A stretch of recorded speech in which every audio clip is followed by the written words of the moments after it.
Hello दोस्तों, मैं प्रहलाद आपके अपने YouTube channel SK classes bye Prahlad पे हार्दिक स्वागत करता हूं। दोस्तों, मैं आज की श्रृंखला में संज्ञा प्रकरण लेकर आपके समक्ष उपस्थित हुआ हूं। मैं आशा ही नहीं, ये पूरी उम्मीद करता हूं कि दोस्तों ये वीडियो आपको बहुत ही पसंद आएगी। तो चलिए, संज्ञा प्रकरण से जितने भी वस्तुनिष्ठ प्रश्न बन सकते हैं, मैंने उन सभी प्रश्नों को इसमें शामिल किया है। हम सीधे अपने पहले प्रश्न पे आते हैं कि संज्ञा के मुख्यतः कितने भेद होते हैं? 3, 4, 5, 6। तो दोस्तों, संज्ञा के मुख्यतः कितने भेद होते हैं? इसका जो राइट आंसर होगा वो होगा ऑप्शन नंबर 3, 5 भेद होते हैं। व्यक्तिवाचक संज्ञा, जातिवाचक संज्ञा, समूहवाचक संज्ञा, पदार्थवाचक संज्ञा और भाववाचक संज्ञा। तो इसी के साथ अपने अगले प्रश्न पे आते हैं कि किस विकल्प में व्यक्तिवाचक संज्ञा है? वेद, पुराण, शास्त्र, रामायण। तो दोस्तों, इसका जो राइट आंसर होगा व्यक्तिवाचक संज्ञा रामायण होगा, जो कि व्यक्तिवाचक संज्ञा का उदाहरण है।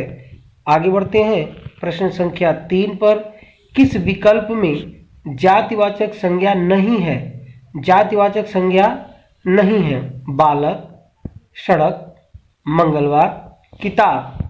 तो दोस्तों, यदि आप ध्यान से देखें तो मंगलवार व्यक्तिवाचक संज्ञा का उदाहरण है, जो कि जातिवाचक संज्ञा नहीं है। हम प्रश्न संख्या 4 पे आते हैं। गरीब शब्द में संज्ञा है। गरीब शब्द में संज्ञा है। व्यक्तिवाचक संज्ञा, जातिवाचक संज्ञा, भाववाचक संज्ञा। तो गरीब जातिवाचक संज्ञा है। ऑप्शन नंबर 3 इसका राइट आंसर होगा। आगे बढ़ते हैं प्रश्न संख्या 5 पे आते हैं कि कौन सा शब्द भाववाचक संज्ञा है? गंगा, हंसी, चैत्र, सभा। तो दोस्तों, इसका जो राइट आंसर होगा हंसी भाववाचक संज्ञा है। आगे बढ़ते हैं प्रश्न संख्या 6 पे। निम्नलिखित में से किस विकल्प में द्रव्यवाचक संज्ञा है? पारा, पंजाब, पाकिस्तानी, कक्षा। तो दोस्तों, इन चारों ऑप्शनों को देखने के बाद यह पता लगेगा कि पारा जो है द्रव्यवाचक संज्ञा है। आगे बढ़ते हैं प्रश्न संख्या 7 पे आते हैं। झुंड शब्द में संज्ञा है व्यक्तिवाचक, जातिवाचक, भाववाचक और समूहवाचक या समुदायवाचक। तो दोस्तों, झुंड शब्द एक समुदायवाचक संज्ञा है। आगे बढ़ते हैं प्रश्न संख्या 8 पे आते हैं। चावल शब्द में संज्ञा है व्यक्तिवाचक, जातिवाचक, समुदायवाचक और द्रव्यवाचक। तो दोस्तों, जितने भी पदार्थ तौल कर या माप कर द्रव्यवाचक संज्ञा के होते हैं। आगे बढ़ते हैं प्रश्न संख्या 9 पे आते हैं कि निम्नलिखित में से व्यक्तिवाचक संज्ञा का उदाहरण है? नदी, पंखा, जयपुर, कुत्ता। तो इसका राइट आंसर होगा जयपुर व्यक्तिवाचक संज्ञा का उदाहरण है। ऑप्शन नंबर 3 इसका राइट आंसर होगा। आगे बढ़ते हैं प्रश्न संख्या 10 पे आते हैं। निम्न में से जातिवाचक संज्ञा का उदाहरण है?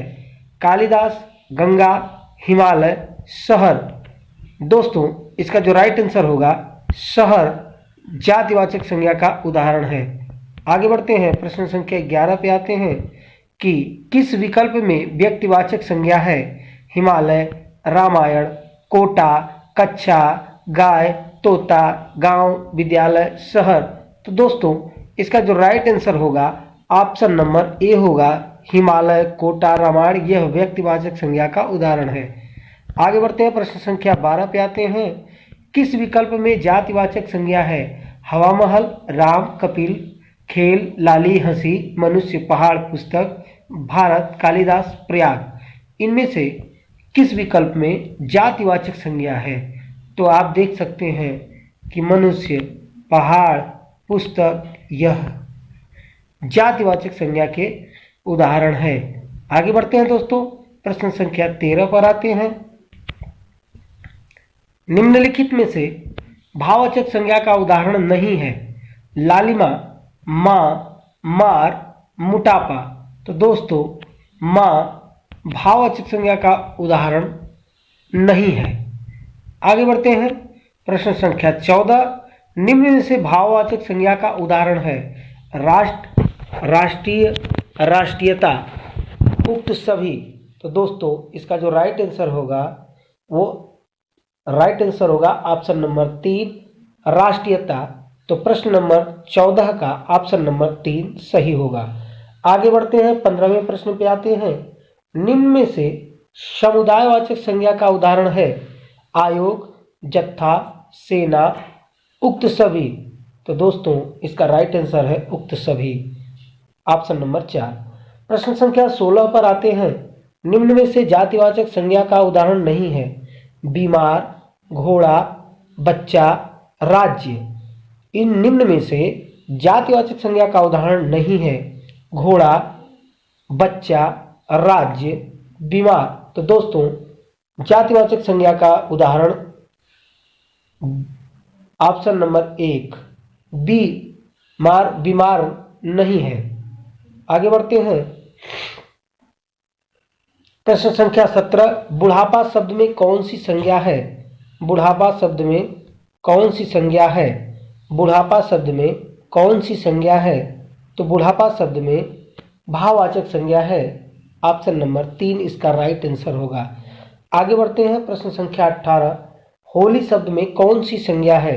जातिवाचक, व्यक्तिवाचक, भाववाचक, कोई नहीं। तो दोस्तों इसका जो राइट आंसर होगा होली शब्द व्यक्तिवाचक संज्ञा है, ऑप्शन नंबर 2। 18 नंबर प्रश्न का ऑप्शन नंबर 2 राइट आंसर है। पंखा शब्द में कौन सी संज्ञा है? पंखा शब्द कौन सी संज्ञा है? तो व्यक्तिवाचक, जातिवाचक, भाववाचक, उक्त सभी। दोस्तों इसका जो राइट आंसर होगा जातिवाचक संज्ञा है, पंखा जातिवाचक संज्ञा है। आगे बढ़ते हैं। लूट शब्द में कौन सी संज्ञा है? लूट, लूट शब्द में कौन सी संज्ञा है? व्यक्तिवाचक, जातिवाचक, भाववाचक, द्रववाचक। तो दोस्तों लूट शब्द जो है वह भाववाचक संज्ञा की है। आगे बढ़ते हैं। प्रश्न संख्या 21, वीरत्व शब्द में कौन सी संज्ञा है? जातिवाचक संज्ञा, भाववाचक संज्ञा, समुदायवाचक संज्ञा। तो वीरत्व शब्द में दोस्तों भाववाचक संज्ञा है, ऑप्शन नंबर 3। प्रश्न नंबर 21 पे आते हैं, 22 पे आते हैं। शैशव शब्द में कौन सी संज्ञा है? व्यक्तिवाचक, जातिवाचक, भाववाचक, कोई नहीं। तो दोस्तों शैशव शब्द भाववाचक संज्ञा का है।